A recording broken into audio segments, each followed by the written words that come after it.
If you're an INFJ, you'll relate to all of this.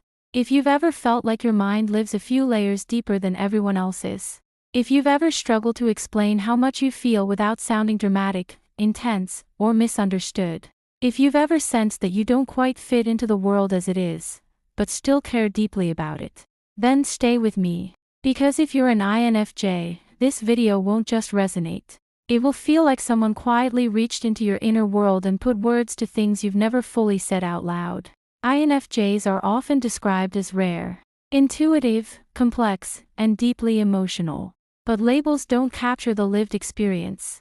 Today, we're going to slow down and walk through 8 experiences that shape the INFJ personality, not as stereotypes, but as patterns of thought, feeling, and meaning. And as you listen, don't rush. Let each point land. Because this isn't about changing who you are. It's about finally understanding yourself. 1. You feel everything, but show very little. On the surface, people often describe you as calm, reserved, even emotionally controlled. But that description barely scratches the truth. Because beneath that composed exterior lives an intense emotional landscape. As an INFJ, you don't just experience emotions, you absorb them. You walk into a room and feel the atmosphere before anyone speaks. You notice tension others ignore. You sense sadness behind smiles. You pick up on emotional shifts so subtle they don't register consciously for most people. This sensitivity isn't a weakness. It's perception. But it comes at a cost. You feel deeply. Sometimes too deeply. And because you've learned that not everyone understands or respects that depth, you keep much of it hidden. You've seen what happens when you open up too quickly. You've been told you're overthinking. Too intense. Too sensitive. So you adapt. You become selective with your vulnerability. You show only what feels safe to show. This often creates a painful misunderstanding. People assume you're emotionally distant, when in reality, you're emotionally flooded. That quiet presence. That measured response. It's not a lack of feeling. It's emotional self-preservation. And over time, carrying so much internally can feel heavy. Which leads directly into the next experience. 2. You crave deep connection, but with very few people. You don't need a large social circle. You need meaningful connection. Surface-level interactions leave you feeling drained. Not because you dislike people, but because shallow conversation doesn't nourish you.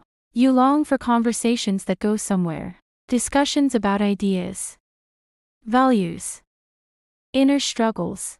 You want to understand people, not just interact with them. As an INFJ, connection isn't about frequency. It's about depth. You might have many acquaintances, but only 1 or 2 people who truly know you. And even with them, you reveal yourself slowly. Trust, for you, isn't assumed. It's earned. This creates a paradox. You feel lonely, but you also protect your energy fiercely. You don't open your inner world to just anyone. Because when you do connect, you connect fully. Halfway doesn't exist for you. And losing a deep connection can feel like losing a part of yourself. So you'd rather be alone than misunderstood. If this resonates, it explains why friendships feel rare, but powerful. 3. You overthink everything, especially your own actions. Your mind rarely rests. Not because you're anxious, but because you're reflective. You replay conversations. You analyze interactions. You revisit moments long after they've passed. What did they mean by that? Did I respond the right way? Could I have handled that better? As an INFJ, your mind naturally searches for patterns and meaning. You're wired to understand systems, especially emotional ones. But that same insight turns inward. You examine your motives, your intentions, your impact on others. This makes you deeply conscientious. You don't act carelessly. You care how your words land. But it also means you're hard on yourself. You hold yourself to a high internal standard. And when you feel you've fallen short, you don't brush it off. You sit with it, learn from it, carry it. This constant internal processing can leave you mentally exhausted, even on quiet days. Which brings us to something many INFJs struggle to explain. 4. You need time alone, but too much makes you sad. Solitude is essential for you. It's where you recharge, where you process emotions, where your thoughts finally have room to breathe.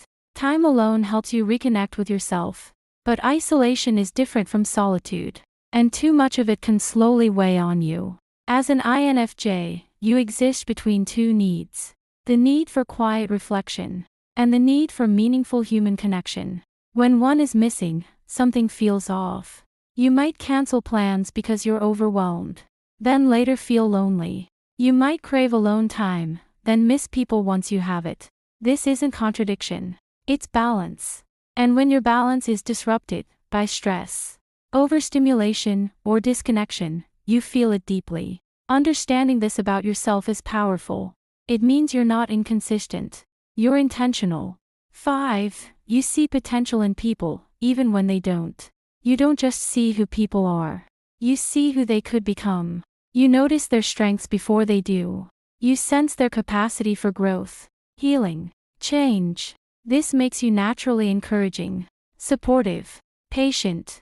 You often become the person others lean on, the one who listens without judgment, the one who believes when others doubt themselves. But this gift has a shadow, because seeing potential can make you stay too long in relationships that don't give back, in situations that drain you. You wait, you hope, you believe, and when the change never comes, it hurts deeply. Not because you were foolish, but because you cared. Learning when to let go is one of the hardest lessons for INFJs. 6. You struggle to put your inner world into words. Your inner world is rich, complex, layered. Thoughts overlap, emotions intertwine, insights emerge quietly, but language feels limiting. How do you explain something that exists more as a feeling than a sentence? So sometimes, you don't. You simplify, or stay silent, or let others misunderstand you because correcting them feels too draining. This can make you feel unseen, invisible, as if the most important parts of you are locked inside. But your depth is real, even when it's unspoken. 7. You feel a strong sense of purpose, even if you can't define it. You often feel like your life should mean something, not in a grand, attention-seeking way, but in a quiet, lasting one. You're drawn to purpose, impact, making a difference, especially in people's lives. When your environment lacks meaning, you feel restless, disconnected, drained. You're not lazy, you're purpose-driven. And when your actions align with your values, you come alive. 8. You are stronger than people realize. Because you're gentle, people underestimate you. They don't see the resilience, the endurance, the emotional strength it takes to feel deeply and keep going. You've carried burdens quietly, healed silently, loved deeply, even when it hurt. And despite everything, you continue choosing empathy. That is strength. Not loud, not obvious, but unwavering. If you saw yourself in these experiences, you're not alone. Being an INFJ can be challenging, but it is also profoundly meaningful. And if this helped you feel understood, even for a moment, then it mattered. Take that understanding with you. And remember, your depth is not a flaw. It's your quiet power.